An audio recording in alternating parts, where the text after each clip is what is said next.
ริษัทโอเชียนมีเดียขอนำเสนอธรรมะจากหลวงพ่อพุทธานิโยแห่งวัดป่าสารวันเรื่องปัญญาในสมาธิเบื้องต้น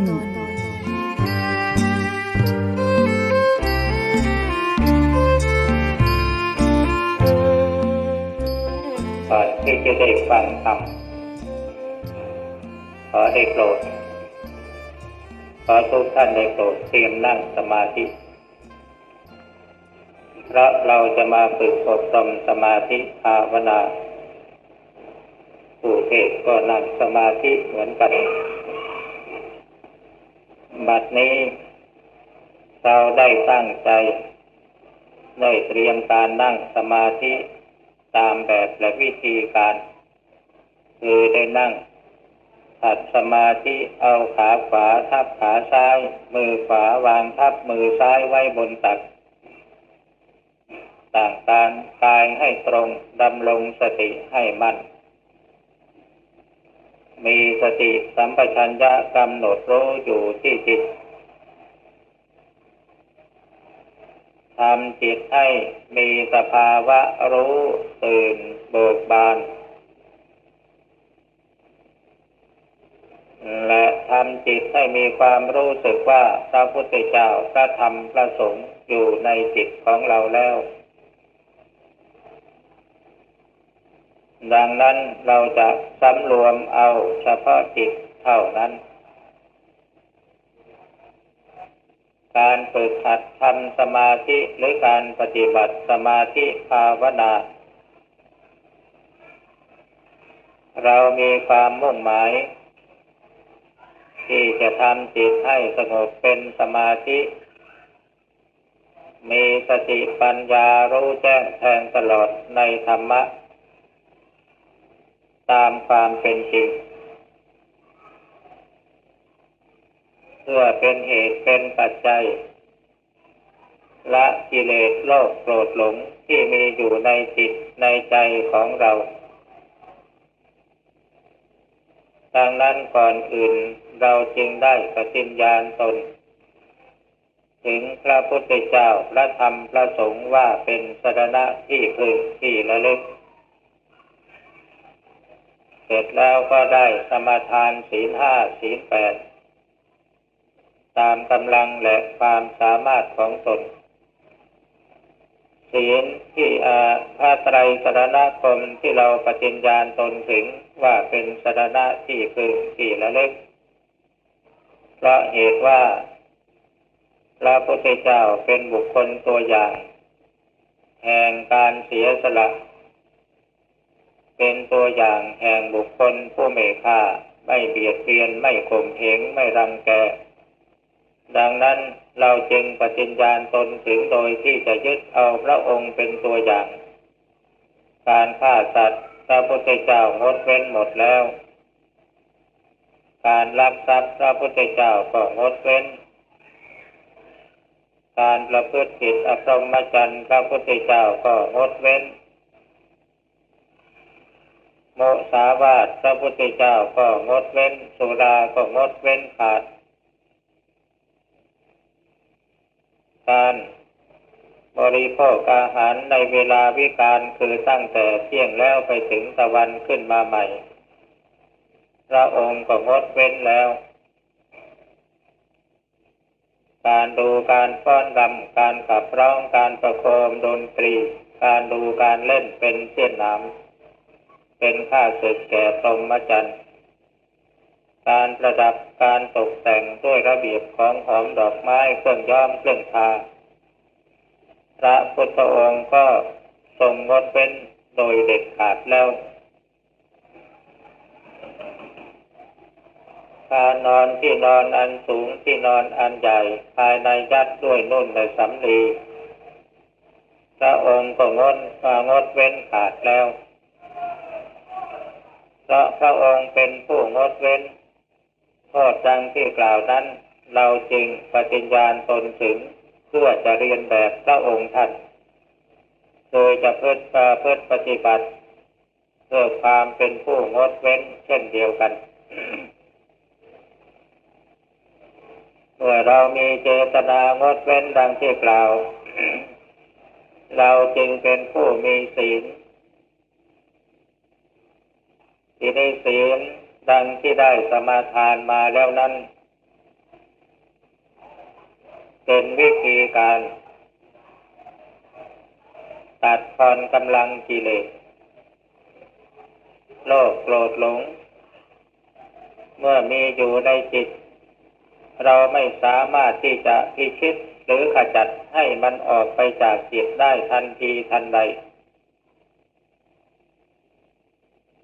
เมื่อมันโกรธจัดเรานึกถึงศีลข้อปาณาติบาตว่าพระพุทธเจ้าไม่ฆ่าเราใช้ขันติความอดทนสกัดกั้นเอาไว้ให้ธรรมะความข่มจิตข่มใจไม่ละเมิดเมื่อเกิดความโลภจัดเรานึกถึงศีลข้ออทินนาทานข่มจิตข่มใจเอาไว้ไม่ละเมิดเมื่อเกิดความรู้สึกที่จะละเมิดพรหมจรรย์หรือกาเมสุมิจฉาจารเราก็นึกถึงศีลข้อที่3คืออพรหมจริยาเราอดทนใช้ขันติความอดทนข่มจิตข่มใจเอาไว้เมื่อนึกอยากจะโกหกหลอกลวงนึกถึงศีลข้อมุสาวาทเมื่อจิตของเรามัวเมาในสิ่งใดซึ่งจะทำให้เราเสียผู้เสียคนนึกถึงข้อสุราเพื่อประพฤติปฏิบัติตนเป็นผู้เลี้ยงง่ายมีอาหารวันละมื้อ2 มื้อหรือแต่เช้าชั่วเที่ยงถ้านึกอยากจะละเมิดเราก็นึกถึงศีลข้อวิการโภเพราะพระพุทธเจ้าท่านไม่บริโภคอาหารในเวลาวิกาลเวลานึกอยากสนุกอยากฟ้อนรำขับร้องประคมดนตรีหรืออยากดูอยากชมก็นึกถึงศีลข้อ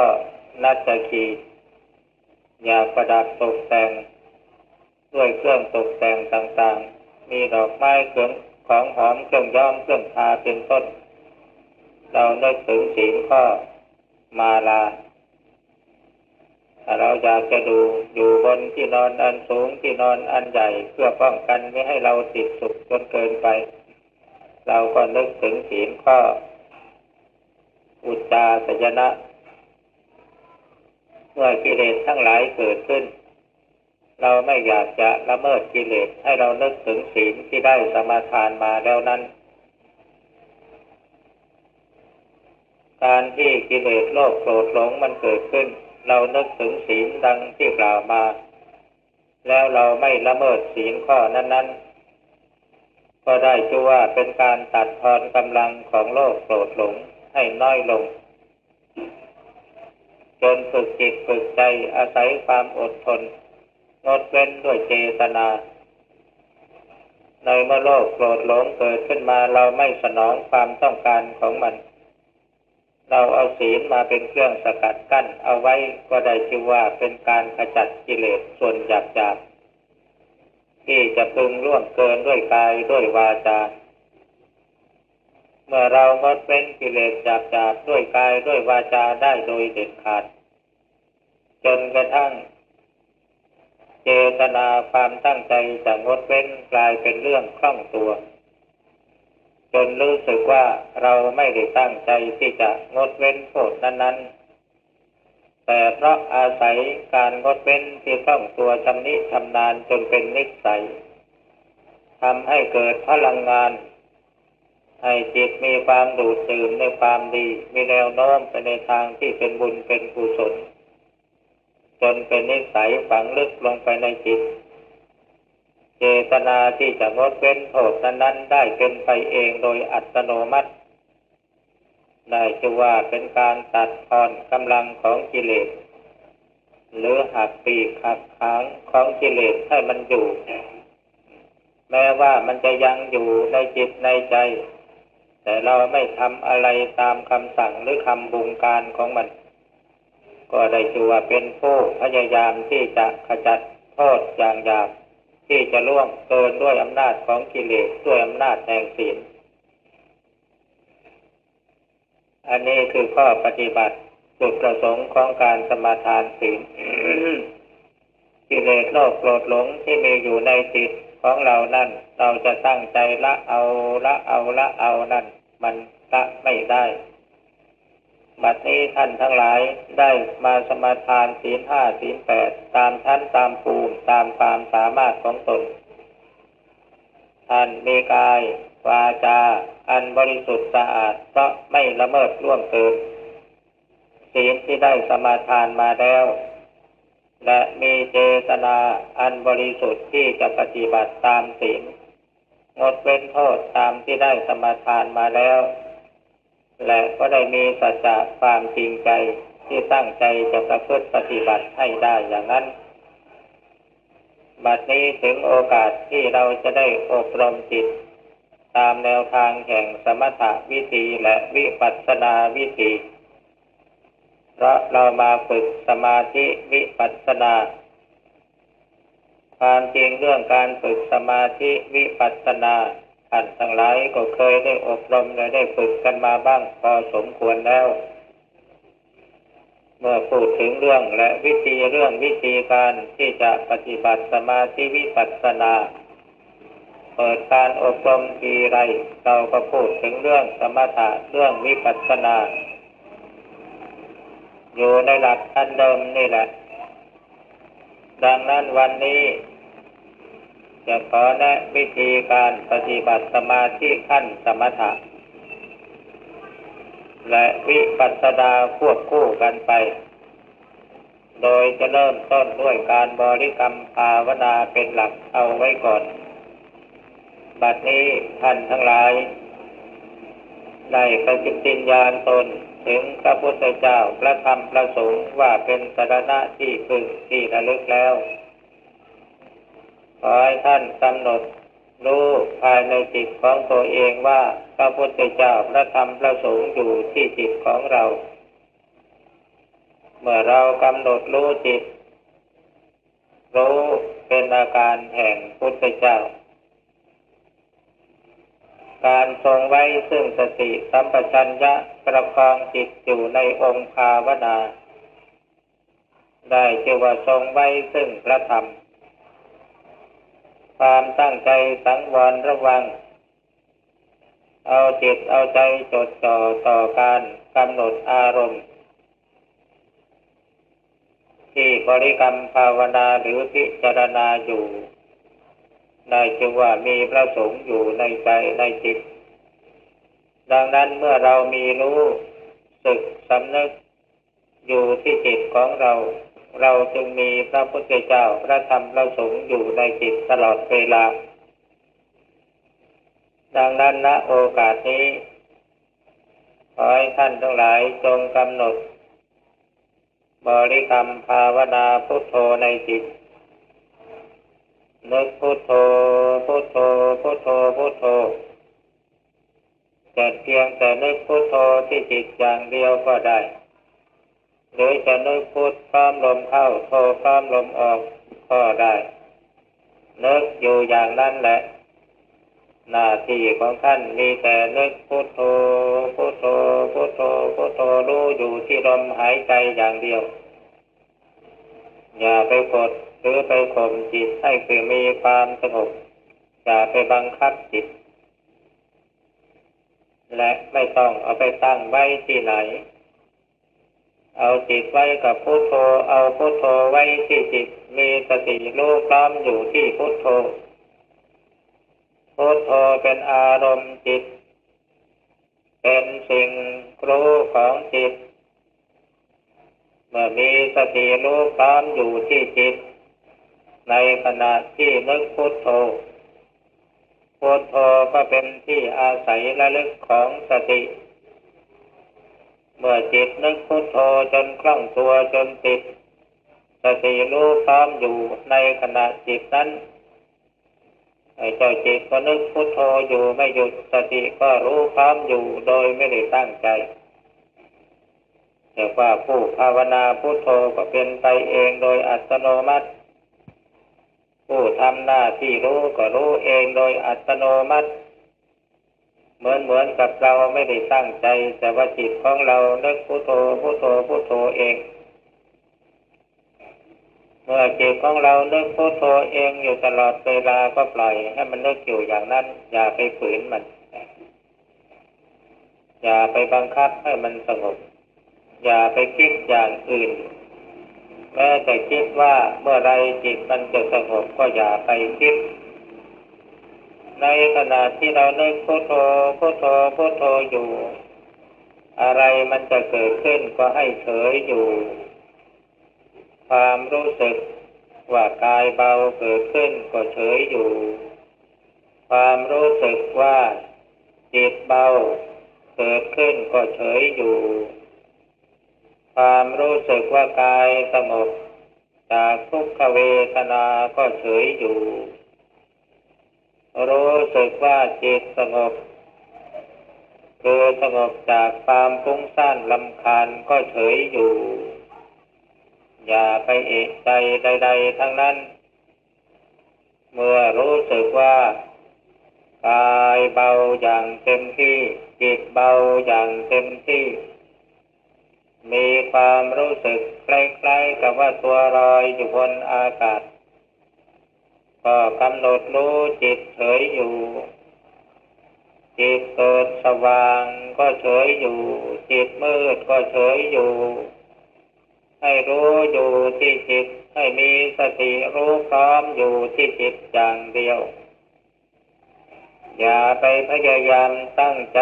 คิดอะไรขึ้นมาในขณะนั้นหน้าที่ของเราเพียงแต่ดูจิตอยู่เฉยๆเท่านั้นเอาจิตนั่นแหละดูจิตเมื่อเรามีความรู้สึกตั้งใจอยู่ในจิตเป็นการเอาจิตดูจิตเมื่อตั้งใจเอาจิตดูจิตได้ชื่อว่าเป็นการตั้งสติไว้ที่จิตเมื่อจิตยังนึกบริกรรมภาวนาอยู่บริกรรมภาวนาเป็นสิ่งรู้ของจิตเป็นอารมณ์ของจิตและบริกรรมภาวนาเป็นที่อาศัยระลึกของสติอารมณ์จิตคือสิ่งรู้ของจิตแล้วก็จิตผู้รู้สติควบคุมกำกับอยู่ทั้งสามอย่างพร้อมกันอยู่ในจุดเดียวในขณะจิตเดียวได้ชื่อว่าจิตมีวิตกวิจารตามองค์ฌานที่ท่านกล่าวไว้เมื่อจิตบริกรรมภาวนาคือวิตกอยู่ตลอดเวลามีสติรู้พร้อมอยู่ตลอดเวลาเขาจะนึกพุทโธพุทโธพุทโธบังเข้าอยู่ตลอดเวลาตลอด24 ชั่วโมงปล่อยให้เขานึกอยู่อย่างนั้นอย่าไปขัดไปขวางเขาบางทีเราพูดเราคิดอะไรอยู่มันก็จะใกล้ๆกับว่าจิตในส่วนลึกยังนึกพุทโธอยู่ตลอดเวลาก็ปล่อยให้มันเป็นไปหน้าที่ของเรามีแต่ให้มีสติรู้อยู่เท่านั้นนี่คือหลักการปฏิบัติเกี่ยวกับบริกรรมภาวนาทีนี้เมื่อจิตมีวิตกวิจารความแตกความแปลกคือความเอิบอิ่มใจบังเกิดขึ้นจิตจะรู้สึกมีความแปลกความเอิบอิ่มเป็นอาการของปีติในเมื่อปีติบังเกิดขึ้นพร้อมๆกับความสว่างของจิตจิตจะรู้สึกว่ามีความเบามีความดูดซึมบางทีทำให้รู้สึกคล้ายๆกับว่าตัวจะลอยขึ้นบางทีทำให้ตัวสั่นบางทีทำให้ตัวโยกบางทีทำให้รู้สึกมีความตื่นเต้นอยู่ภายในจิตหรือบางทีทำให้รู้สึกน้ำตาไหลบางทีทำให้หัวเราะบางทีทำให้ร้องไห้ บางทีทำให้ขนหัวลุกขนหัวพองรู้สึกสยิวไปทั้งตัวอันนี้เป็นอาการของปีติบังเกิดขึ้นเมื่ออาการของปีติดังกล่าวบังเกิดขึ้นนักภาวนาใหม่มักจะเอะใจแปลกใจตื่นใจเพราะมันเป็นของใหม่เพิ่งได้ประสบ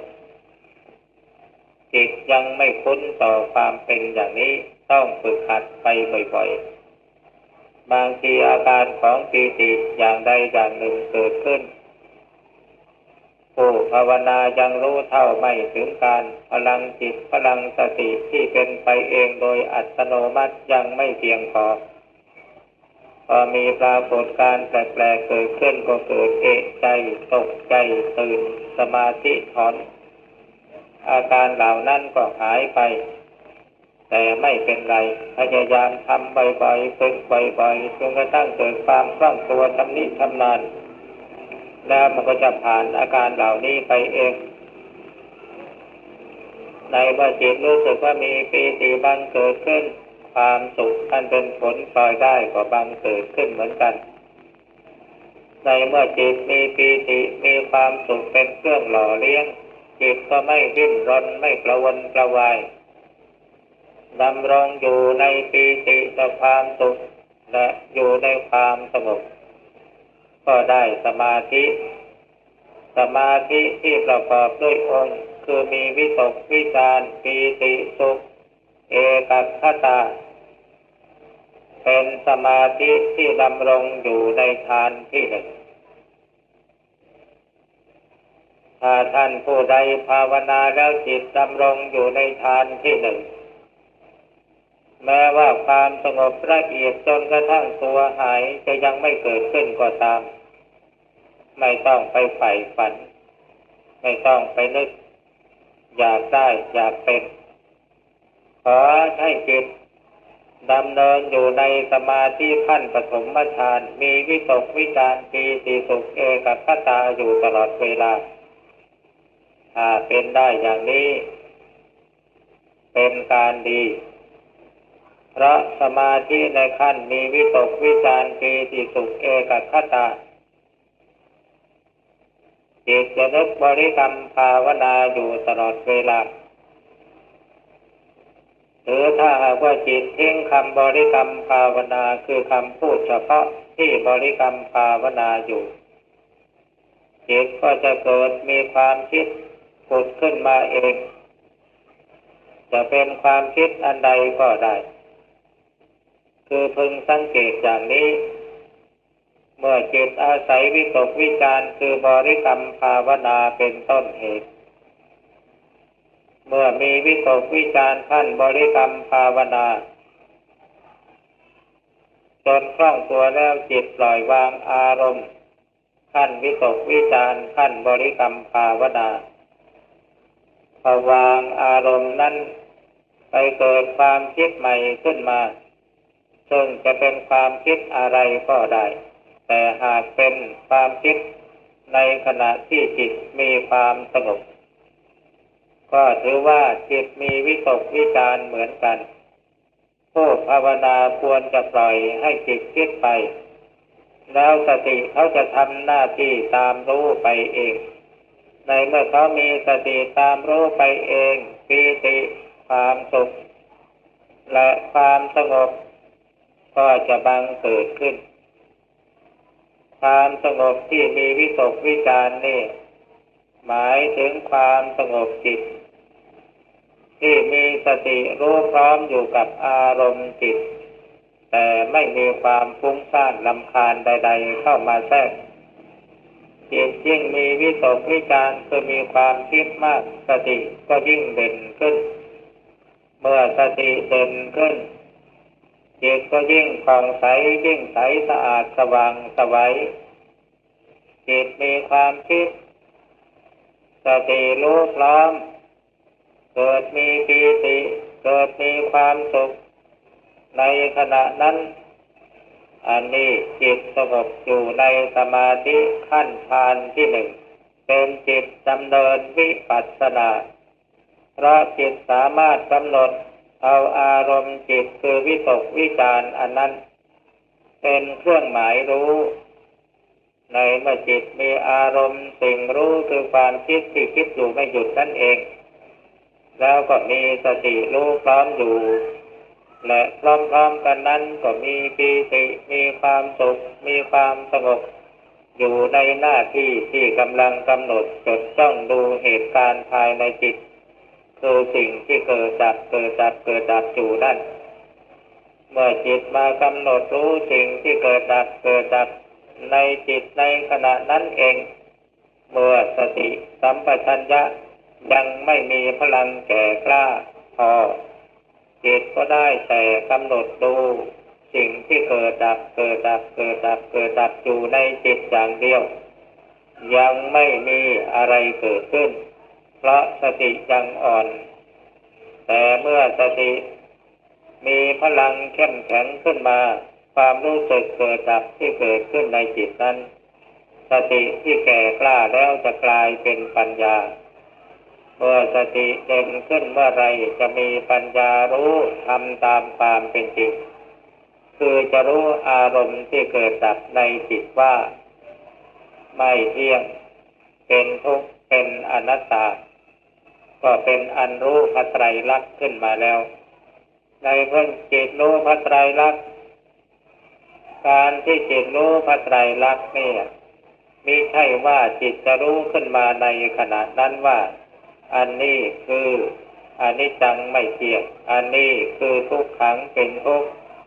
อันนี้คืออนัตตาความไม่ใช่ตัวไม่ใช่ตนเพราะอาศัยที่รู้อยู่ดูอยู่จดจ้องอยู่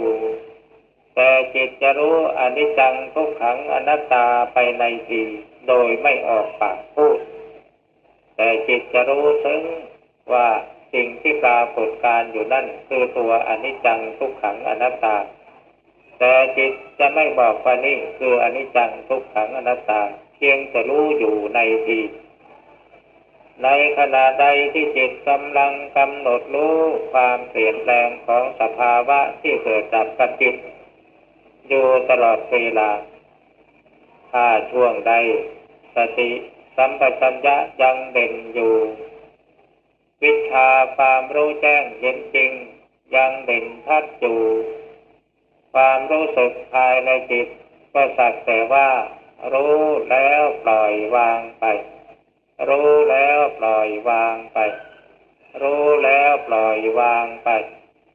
ถ้าช่วงใดอวิชชาเข้าครอบงำจิตยึดสิ่งรู้ทันทีเมื่อจิตมายึดสิ่งรู้ทันทีปัญหาที่จะพึงเกิดขึ้นย่อมเกิดขึ้นพร้อมกับขณะจิตที่ยึดแล้วจิตก็จะมีปัญหาขึ้นมาว่านี่คืออะไรหรือมิฉะนั้นก็จะปรุงขึ้นมาให้เป็นสิ่งที่พอใจและไม่พอใจพอเกิดยึดปั๊บต้องมีความยินดีเกิดขึ้นยึดปั๊บต้องมีความยินร้ายเกิดขึ้นความยินดีคืออิทธารมณ์เป็นอารมณ์ที่น่าใคร่มีแนวโน้มให้เกิดกามตัณหาความยินร้ายเป็นอนิจฐารมณ์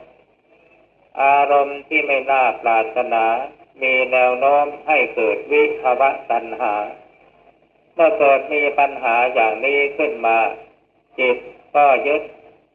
อารมณ์ทั้งสองอย่างคือสิ่งที่ยินดีและสิ่งที่ยินร้ายเมื่อมีการยึดก็กลายเป็นภวตัณหาเมื่อจิตมีกามตัณหาภวตัณหาอยู่พร้อมความทุกข์ความสุขย่อมบังเกิดขึ้นสลับกันไปบางขณะจิตก็ทุกข์บางขณะจิตก็สุขสุขทุกข์เกิดละกันไปเปลี่ยนวาระกันเกิดดับอยู่อย่างนั้นเมื่อทุกข์ดับไปสุขก็ปรากฏขึ้นเมื่อสุขดับไปทุกข์ก็ปรากฏขึ้นเมื่อทุกข์ดับไปความเฉยๆเป็นกลางปรากฏขึ้นเมื่อสุขดับไปเมื่อผู้ภาวนามามีสติกำหนดรู้อารมณ์จิตของตัวเองอยู่ในขณะจิตนั้นเมื่อสติสัมปชัญญะมีพลังแก่กล้าขึ้นมาเมื่อไร ก็จะรู้ว่านี่คือทุกข์อริยสัจที่พระพุทธเจ้าตรัสรู้เมื่อสติปัญญารู้ว่านี่คือทุกข์อริยสัจทีนี้บางทีจิตของผู้ภาวนาก็จะหวนหาวิธีการเพื่อจะขจัดทุกข์ในจิตออกไปแล้วก็จะรู้อุบายวิธีและรู้เหตุที่ให้เกิดทุกข์ว่ามันเกิดมาจากไหนเกิดจากความยินดีเกิดจากความยินร้ายเกิดจากกามตัณหาภวตัณหาวิภวตัณหาที่นี้ทุกข์เป็นสภาวะที่ควรกำหนดรู้เท่านั้นไม่ใช่สิ่งที่จะไปตั้งใจละเมื่อทุกข์เกิดขึ้นก็ดีสุขเกิดขึ้นก็ดีกำหนดรู้อย่างเดียวดังนั้นท่านจึงกล่าวว่าตังโฆปนิดังดุขังอริยสัจจังปริญเยยันติเมภิกขเวทุกข์เป็นสภาวะที่พึงกำหนดรู้เมื่อผู้มีสติกำหนดรู้ทุกข์อยู่ทุกข์เป็นอารมณ์สิ่งรู้ของจิตเป็นสิ่งระลึกของสติเมื่อสติสัมปชัญญะมีพลังแก่กล้าขึ้นรู้ทุกข์แจ่มแจ้งชัดเจนจิตก็ก้าวลงสู่ความสงบอีกทีหนึ่งคือสงบก้าววูบลงสว่างขึ้นมาแล้วก็ไปยับยั้งอยู่เรียกว่าจักขุงอุดปาดิจิตวูบลงไปสว่างจักษุบังเกิดขึ้นแล้วจิตนิ่งอยู่ในท่ามกลางแห่งความสว่างญาณังอุดปาดิความอย่างรู้ได้บังเกิดขึ้นแล้วเมื่อจิตมีการยับยั้งอย่างรู้อยู่ปัญญาอุดปาดิการไหวตัวของจิตเกิดความคิดปรุงแต่งขึ้นมาเป็นปัญญาความรู้ปรากฏขึ้นซึ่งจะมีอาการเกิดดับเกิดดับเกิดดับเกิดดับอยู่ตลอดเวลาเมื่อจิตกำหนดดูสิ่งที่เกิดดับเกิดดับอยู่ตลอดเวลาถ้าช่วงใดรู้แจ้งเห็นจริงแล้ววิชชาเกิดขึ้นวิชชาอุทธปาทิรู้แจ้งเห็นจริงหายสงสัยวันนี้คือทุกข์อริยสัจที่พระพุทธเจ้าตรัสรู้เมื่อรู้จริงแล้วจิตปล่อยวางอารมณ์สิ่งรู้ทั้งหมดอาโลโกอุทธปาทิก้าวเข้าไปสู่ความสว่างไสวเบิกบานร่างกายตัวตนหายไปหมดมีแต่ความสว่างไสวปรากฏอยู่เท่านั้นเพราะฉะนั้นเมื่อจิตกำหนดรู้ทุกข์เห็นจริงแจ่มชัดแล้วจิตลงตกว่านี่ทุกข์ก็รู้ว่านี่คือทุกข์อริยสัจที่พระพุทธเจ้าตรัสรู้ทีนี้ญาณอย่างรู้จักขุก็บังเกิดขึ้นลักษณะของจักขุบังเกิดขึ้นจิตสงบวูบลงสว่างโต้งขึ้นมาแล้วนิ่งในเมื่อนิ่งอาการนิ่งนั่นแหละคือญาณอย่างรู้อยู่เฉพาะที่จิตเมื่อจิตมีญาณอย่างรู้อยู่เฉพาะที่จิตถ้าจิตมีพลังพอสมควรก็ปฏิวัติตนให้เกิดความคิดอ่านซึ่งเรียกว่าปัญญาปรากฏขึ้นในเมื่อปัญญาปรากฏขึ้นสติสัมปชัญญะเป็นตัวปัญญาอันวิเศษเป็นตัววิชชารู้แจ้งเห็นจริงรู้ทันอยู่ตลอดเวลาเมื่อมีวิชชารู้แจ้งเห็นจริงเห็นชัดลงไปแล้วอาโลโกอุทธปาทิความรู้แจ้งหายสงสัยก็บังเกิดขึ้นดังที่มีในคัมภีร์แห่งพระธรรมจักรปวัตตนสูตรเพราะฉะนั้นในเมื่อเราภาวนาแล้ว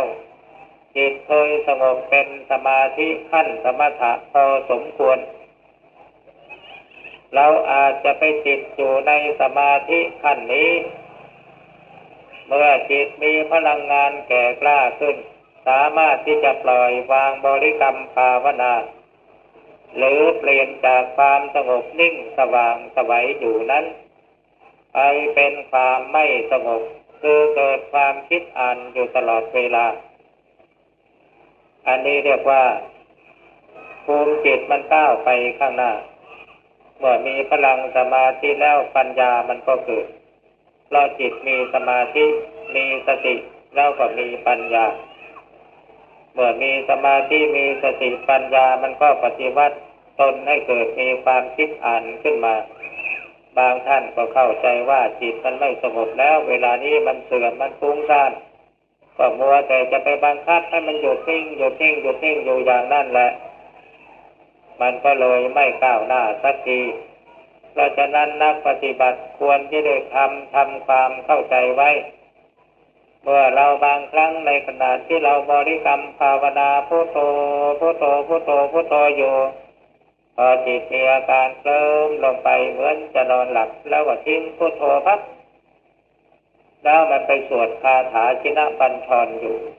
มันสวดเองโดยที่เราไม่ได้ตั้งใจอันนี้คือมันเปลี่ยนอารมณ์จากพุทโธมาสวดคาถาชินบัญชรแล้วมันก็สวดของมันไปเองโดยอัตโนมัติโดยที่ไม่ได้ตั้งใจบางทีเราเลิกอยากจะหยุดสวดมันก็ไม่ยอมหยุดในลักษณะอย่างนี้จิตมันก็เกิดความคิดได้วิตกวิจารณ์บางท่านมันไม่อย่างนั้นภาวนาพุทโธพุทโธพุทโธอยู่พอมันสงบควบลงไปนิดหนึ่งมันทิ้งพุทโธแล้วมันไปเกิดมีความคิดฟุ้งขึ้นมาอันนี้บางท่านก็เข้าใจว่าจิตมันฟุ้งซ่านแต่แท้ที่จริงมันเกิดปัญญาเพราะฉะนั้นเราจึงมีหลักที่ควรจะสังเกตเอาไว้ว่าถ้าจิตของเราบริกรรมภาวนาพุทโธพุทโธพุทโธอยู่ก็ให้มันอยู่ไปเถอะอย่าไปกวนมันแต่ถ้ามันทิ้งพุทโธปั๊บไปคิดอย่างอื่นขึ้นมาจิตฟุ้งขึ้นมาให้ปล่อยให้มันคิดไปแล้วรีบทำสติตามรู้มันไปดังที่กล่าวแล้วในเมื่อจิตมีความคิดสติก็ตามรู้ความคิดทันกันอยู่ทุกขณะจิตความคิดที่มีสติรู้ทันเอาทันรู้เท่าเอาทันมันเป็นปัญญาในสมาธิแต่ถ้าหากว่าสติอ่อนรู้ไม่ทันความคิดมันเป็นความฟุ้งซ่านนี่นักปฏิบัติควรจะได้ทำความเข้าใจไว้อย่างนี้พุทโธที่เรานึกบริกรรมภาวนาอยู่มันก็เป็นความคิดแต่เมื่อจิตมันทิ้งพุทโธที่เราตั้งใจคิดนั่นแล้วมันไปคิดเองแต่มันคิดอย่างอื่นมันก็เป็นความคิดเหมือนกันนั่นแหละเมื่อเป็นเช่นนั้นไม่จำเป็นจะต้องดึงมันกลับมาหาพุทโธอีกปล่อยให้มันคิดไปตามเรื่องตามราวของมันแต่เราต้องมีสติกำหนดตามรู้มันไปยิ่งคิดเร็วเท่าไหร่ก็ปล่อยให้มันคิดไปแล้วมีสติตามรู้มันไปธรรมชาติของจิตถ้ามีอารมณ์สิ่งรู้คือความคิดสติมีสิ่งระลึกจิตมันจะได้พลังงานทางสติเมื่อมันรู้ทันกันเมื่อไหร่มันจะเกิดความสงบแล้วก็มีวิตกวิจารปีติสุขเอกคตาขึ้นมาได้ดังที่กล่าวแล้วในวันนี้ขอแนะวิธีการทำสมาธิภาวนาในขั้นต้นหรือจะว่าขั้นต้นหรือขั้นสุดยอดก็แล้วแต่จะเข้าใจแต่ความจริงการภาวนานี่มันไม่มีต้นไม่มีปลายหรอกอย่าไปกำหนดหมายมันว่าเราได้ญาณขั้นไหนฌานขั้นไหนขอให้มันมีอันเป็นมีความสงบมีความรู้มีสติรู้ทันอยู่เท่านั้นก็เป็นพอความก้าวหน้าของจิตนี่อยู่ตรงที่ว่าเรามีเจตนาจะงดเว้นอันใดแล้วเรางดเว้นได้โดยเด็ดขาดเรามีเจตนาจะละโลภโกรธหลงเมื่อโลภโกรธหลงอ่อนกำลังลงหรือว่าเกือบจะไม่มีเลยนั่นเป็นความก้าวหน้าของจิตส่วนภูมิรู้ภูมิเห็นอะไรต่างๆนั่นอย่าไปสนใจเอาตรงที่มันหมดกิเลสเมื่อก่อนนี่ใครว่ามากระทบมันมากมาแล้วก็เปี้ยไปแต่ภายหลังมาภาวนาแล้วความรู้สึกอย่างนั้นมันช้าลงหรือไม่มีเลยแสดงว่าจิตมันก้าวหน้าเพราะมันละกิเลสได้เยอะแล้วให้กำหนดหมายเอาอย่างนี้วันนี้ขอกล่าวธรรมะก็เป็นคติเตือนใจของบรรดาท่านทั้งหลายพอสมควรแก่กาลเวลาจึงขอยุติลงด้วยประกาศนี้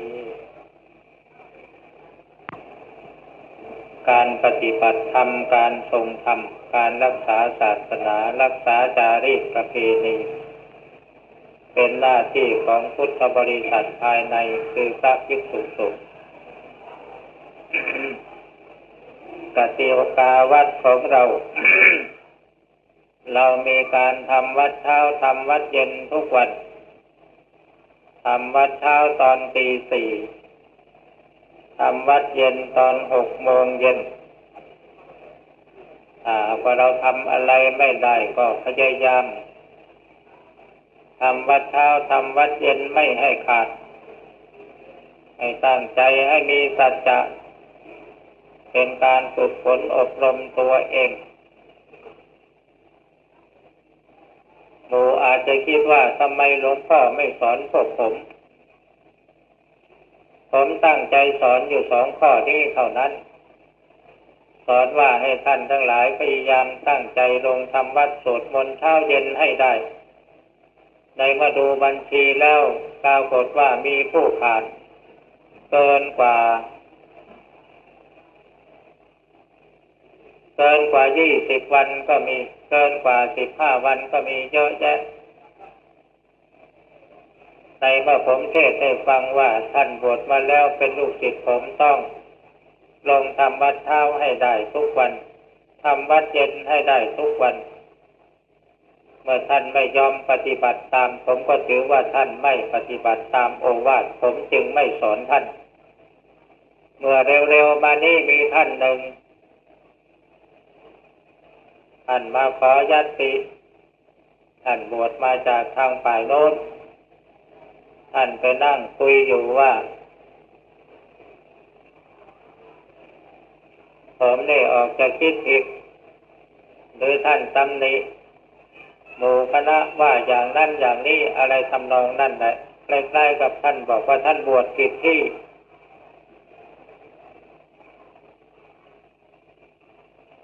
และท่านก็เกือบจะบอกว่าครูบาอาจารย์ก็ไม่สอนอะไรทำนองนั่นแหละผมก็เลยบอกว่าท่านอย่าประกาศความโง่ความเซ่อของตัวเองสิ ผมก็พูดเปรียบเทียบว่าผืนแผ่นดินนี้มีทุกสิ่งทุกอย่างที่จะอำนวยผลประโยชน์ให้แก่มนุษย์เมื่อมนุษย์ผู้ฉลาด เมื่อมนุษย์ผู้ไม่มีความฉลาดมนุษย์ที่โง่เซ่อเกิดมาบนผืนแผ่นดินก็ได้แต่ขี้รถเยี่ยวรถแผ่นดินแต่มนุษย์ที่มีความฉลาดเขาสามารถที่จะหาผลประโยชน์จากผืนแผ่นดินนี้ได้จนตั้งเนื้อตั้งตัวเป็นมหาเศรษฐีผู้ที่มุ่งศีลมุ่งธรรมมุ่งมรรคผลนิพพานเขาก็นั่งอยู่บนผืนแผ่นดินนี้ภาวนาจนสำเร็จมรรคผลนิพพานได้ดีเพราะฉะนั้นวัดป่าสารวันหรือคณะสงฆ์ครูบาอาจารย์ที่นี่ก็มีดีพอที่จะแบ่งปันให้หมู่ได้อยู่แต่หมู่ไม่รู้จักเอาเองต่างหาก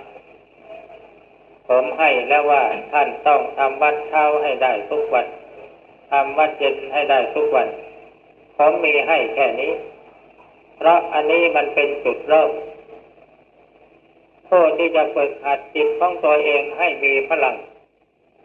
จะต้องบังคับตนให้ปฏิบัติ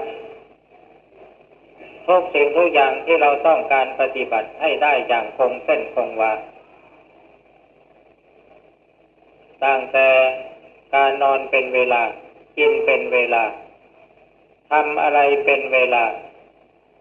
อาบน้ำเป็นเวลาไปส้วมไปฐานเป็นเวลาสิ่งทั้งหลายเหล่านี้จะถือว่าเป็นเรื่องไม่จำเป็นเป็นสิ่งที่เราจะต้องฝึกฝนอบรมให้มันเป็นไปดังนั้น สิ่งที่มันหยาบๆที่เราบังคับได้เนี่ยฝึกหัดได้แต่เราทำไม่ได้เราจะไปเอาดีกับสิ่งที่ละเอียดยิ่งไปกว่านี้ได้อย่างไรนี่อันนี้ขอเตือนท่านทั้งหลายถ้าจะเป็นลูกศิษย์ครูบาอาจารย์จริงๆแล้วทำวัดเช้าทำวัดเย็นอย่าให้ขาดแต่เดี๋ยวก็จะบอกว่าหลวงพ่อก็ได้แต่เทศน์หมู่นั่นแหละ หลวงพ่อก็ไม่เห็นมาร้องสวดมนต์กับเขาสักทีก็ยอมให้ว่าถ้าไม่ยอมยกให้ครูบาอาจารย์บ้างว่าครูบาอาจารย์มีภาระหน้าที่เพียงใดแค่ไหนท่านจะตีเสมอกันกับอุปชฌาย์อาจารย์ของท่านก็ตามใจอันนี้เป็นสิ่งที่พวกท่านทั้งหลายเนี่ยมาเกี่ยงกับครูบาอาจารย์ทีนี้ในขณะที่เรามาเกี่ยงนั่นถ้าสมมติว่าเราจะมาท้ากันว่ามาเดินจงกรมแข่งกันนั่งสมาธิแข่งกันอดข้าวตายแข่งกันผมว่าสู้อาจารย์ไม่ได้ผมเคยตั้งใจจะเดินจงกรมแข่งท่านอาจารย์เสามาแล้ววันไหนคิดว่าจะเอาชนะท่านอาจารย์ให้ได้วันนั้นท่านจะเดินจงกรมไม่หยุดเราแพ้ท่านทุกทีเพราะงั้น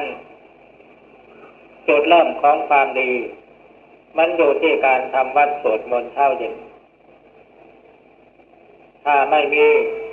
ความสำคัญหรือไม่ใช่จุดเริ่มแห่งความดีกันจริงๆครูบาอาจารย์ท่านไม่วางระเบียบเอาไว้และครูบาอาจารย์ท่านไม่จำที่จำชัยให้เราปฏิบัติเพราะฉะนั้นถ้าท่านจะถือว่าผมมีหน้าที่อบรมสั่งสอนท่านผมก็สอนท่านได้แต่เพียงแค่ว่าทำวัดเช้าตี 4ให้ได้ทุกวันนะทำวัดเย็น6 โมงเย็นให้ได้ทุกวันนะเมื่อท่านไม่ปฏิบัติตามผมก็ไม่สอนเอากันอย่างนี้ผมจะไปสอนให้ลำบากถ้ามันเมื่อยปากทำไมล่ะปากผมนี่พูดไปถึง30 นาทีเอาเงินมากินแล้ว 4,000 5,000 เป็นหมื่นมันเป็นปากมีค่าผมจะไปพูดเล่นมันทำไมเนี่ยบอกตรงๆอย่างนี้แหละเพราะฉะนั้นพวกท่านทั้งหลายนี่รู้นิสัยอุปชฌาย์อาจารย์ของท่านซะแม้แต่การกราบผมกราบให้ท่านดูท่านก็ไม่ทำตามผมลูกศิษย์ในวัดนี่ไม่มีใครนะกราบเหมือนผมสักคนทั้งที่ผมเป็นผู้สอนมากราบเป็นจังคประดิษฐ์เป็นยังไงแม้แต่ว่าอักขระฐานกลอนก็ไม่มีใครสนใจนี่เพียงแค่นี้เราก็ไม่ตามครูบาอาจารย์แล้วเราจะไปเอาดิบเอาดีได้อย่างไรอันนี้ไม่ใช่ว่าครูบาอาจารย์เนี่ย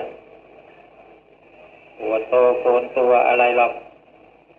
ในทั่วระยะที่ญาติโยมเข้ามาชื่นชมยินดีในการปฏิบัติเนี่ยตอนเช้าตอนเย็นขอร้องเถอะมาแสดงความเข้มแข็งให้ญาติโยมเขาได้ดูพอชื่นใจบ้างเพียงแต่เรามาทำวัดสวดมนต์เช้าเย็นพร้อมกันเนี่ยไม่ต้องไปแหกปากเทศที่ไหนหรอกชาวบ้านเขาเห็นแล้วก็เลื่อมใสเองบอกตรงๆอย่างนี้ท่านอาจารย์เสาเทศก็ไม่เป็นได้แต่พาทำให้เป็นตัวอย่าง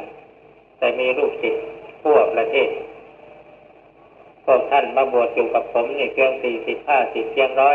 100พระบริวารของท่านอาจารย์เสาเนี่ยเดินตามหลังท่าน200 300เป็นคนไปเวลาท่านเดินตรงกลมแล้วเวลาท่านเดินธุดงค์ลูกศิษย์ท่านแห่ตามหลัง200 300วันนี้ท่านมาพักที่ตรงนี้พวกแม่ชีคณะเป็น100เหมือนกันเดินตามหลังมาพักคนละแห่งเมื่อท่านมาพักที่ตรงนี้ก่อนที่ท่านจะไปท่านก็บอกว่าแม่ชีเขาจะมาพักที่นี่ให้ญาติโยมดูแลสุขทุกข์ด้วยท่านเดินธุดงค์ของท่านไปและ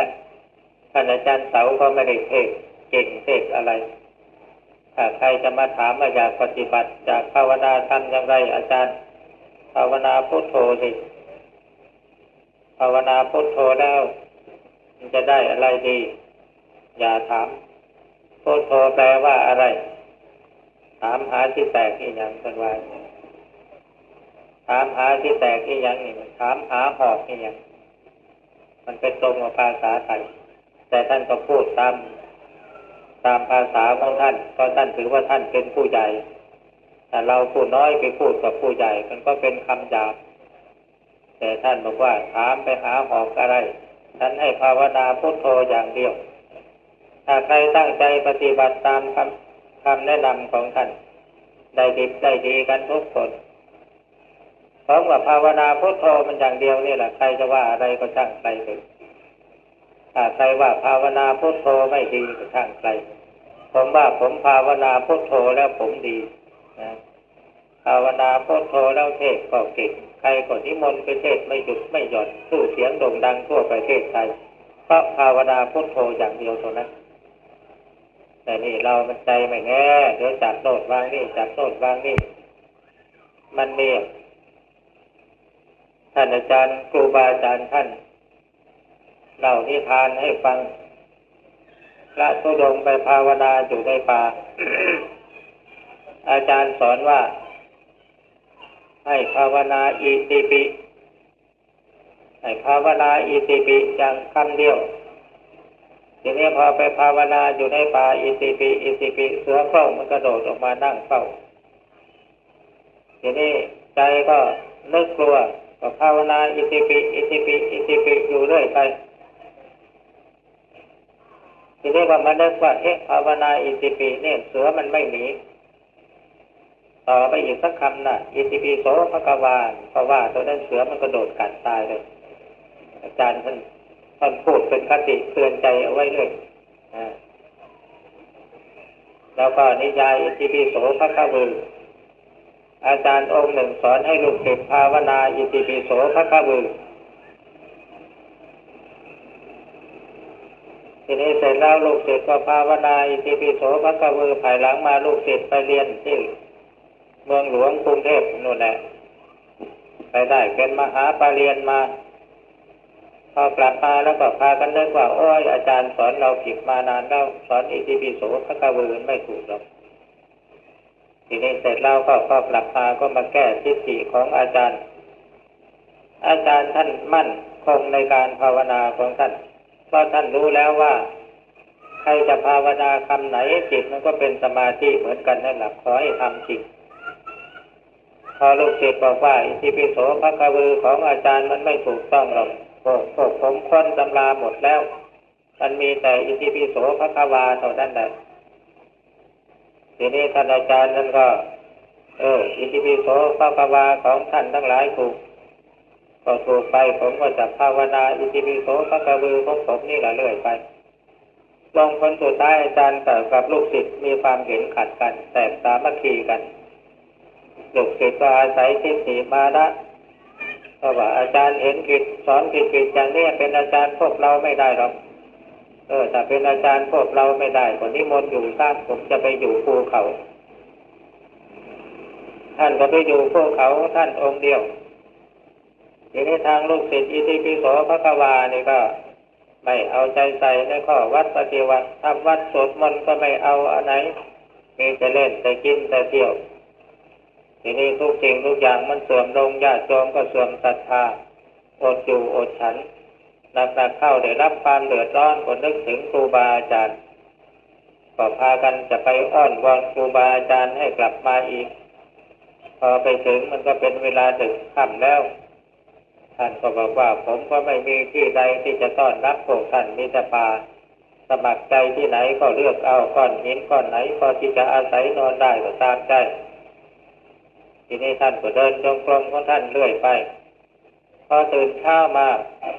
พอถึงเวลาไปบิณฑบาตท่านก็เดินจงกรมของท่านอยู่อย่างนั้นแหละลูกศิษย์ก็เตรียมบาตรคอยว่าเมื่อไรอาจารย์จะพาออกบิณฑบาตสักทีทีนี้พอเสร็จแล้วตะวันมันก็สูงขึ้นจนเกือบ5 โมงแล้วลูกศิษย์ผู้เป็นหัวหน้าก็เข้าไปกราบอาจารย์บอกว่าอาจารย์เมื่อไหร่จะพาออกบิณฑบาตสักทีท่านอาจารย์ก็ถามว่าหิวแล้วหรือถ้าหิวแล้วก็พากันเก็บก้อนหินใส่บาตรมาล้างซะให้ดีแล้วเอาใส่บาตรมาต้องการมากก็ใส่มาจนเต็มพอเสร็จแล้วพอลูกศิษย์เอาบาตรที่บรรจุหินจนเต็มมาอาจารย์ก็นั่งกำหนดจิตเพ่งลงไปที่บาตรอิติปิโสภควืออิติปิโสภควือพอต้องไปเขาเรียกเสียงเท่านั้นมันก็เกิดเป็นควันขึ้นมาในบาตรเปลวไฟลุกขึ้นมาก้อนหินทั้งนั้นมันก็ละลายเป็นอาหารอันโอชารสขึ้นมาพอเสร็จแล้วท่านก็ยืนพากันฉันซะ ทีนี้พอฉันอิ่มน้ำสำราญแล้วก็ท่านอาจารย์ท่านก็ไปประกอบความภาคความเพียรของท่านทุกจิตก็นั่งประชุมปรึกษาหารือกันทีนี้พอตื่นเช้ามาวันหลังก็พากันเข้าไปหาอาจารย์วันนี้ผมขอนั่งภาวนาเสกก้อนหินลงดูตามใจต่างคนก็ต่างเอาก้อนหินมาใส่บาตรก็นั่งภาวนาอิติปิโสภะคะวาอิติปิโสภะคะวาใจก็นึกว่าเมื่อไหร่มันจะเป็นก้อนเป็นขนมสักทีแล้วก็ลืมตาขึ้นมาก็ยังเป็นก้อนหินโคโลอยู่อย่างเก่าจนกระทั่งโน้นจะหมดเวลากินแล้วเข้าไปกราบอาจารย์อีกโอ้ยภาวนายังไงมันก็ไม่เป็นสักทีอาจารย์ยังเป็นหินอยู่อย่างเก่าถ้างั้นอิติปิโสภะคะวะกับอิติปิโสภะคะวาไหนดีกว่ากันอิติปิโสภะคะวะแล้วอาจารย์ดีกว่ายอมล่องคนสุดท้ายก็เลยไม่ยอมกลับมาวัดอยู่กับอาจารย์โน่นเลยนี่อันนี้อาจารย์พรพี่ชายของท่านอาจารย์บุญเล่านิยายให้ฟังอยู่เรื่อยทำไมท่านจึงเล่าเพราะอาจารย์พรเป็นพระหลวงตานักธรรมตรีท่านก็ไม่ได้เทศก็ไม่เป็นเหมือนท่านอาจารย์เสาท่านก็เอานิทานอันนี้แหละมาเล่าเตือนใจลูกศิษย์ท่านกลัวว่าลูกศิษย์ของท่านจะลบหลู่ดูหมิ่นท่านแล้วมันจะเกิดวิบัติอุบายสอนของครูบาอาจารย์เนี่ยมันมีแปลกๆต่างคนต่างองค์ก็ต่างชำนาญต่างมีอุบายวิธีแตกต่างกันเพราะงั้นไหนๆพวกเราก็ได้รวมเป็นพุทธบริษัทด้วยกันบริษัทสี่อุบาสกภิกษุภิกษุณีอุบาสกอุบาสิกาเป็นผู้รับมรดกตกทอดพระศาสนามาจากสมเด็จพระสัมมาสัมพุทธเจ้าศาสนาจะเสื่อมก็เพราะเรานี่แหละจะเจริญก็เพราะเรานี่แหละตราบใดที่เรามีการปฏิบัติดีปฏิบัติชอบศาสนาก็ยังคงอยู่และเจริญและมรรคผลนิพพานก็ยังคงอยู่ไม่เสื่อมสลายไปเพราะฉะนั้นขอเตือนบรรดาลูกศิษย์ลูกหาทั้งหลายจงมีความกระตือรือร้นพากันขมีขมันขยันหมั่นเพียรในการประพฤติปฏิบัติยิ่งขึ้นกว่านี้ให้สมศักดิ์ศรีที่เราเป็นลูกศิษย์พระกรรมฐานนักปฏิบัติในท้ายที่สุดนี้ขอให้ทุกท่านจงมีความสุขความเจริญประสบสิ่งที่ตนพึงปรารถนาโดยทั่วกันทุกท่านเอ่ย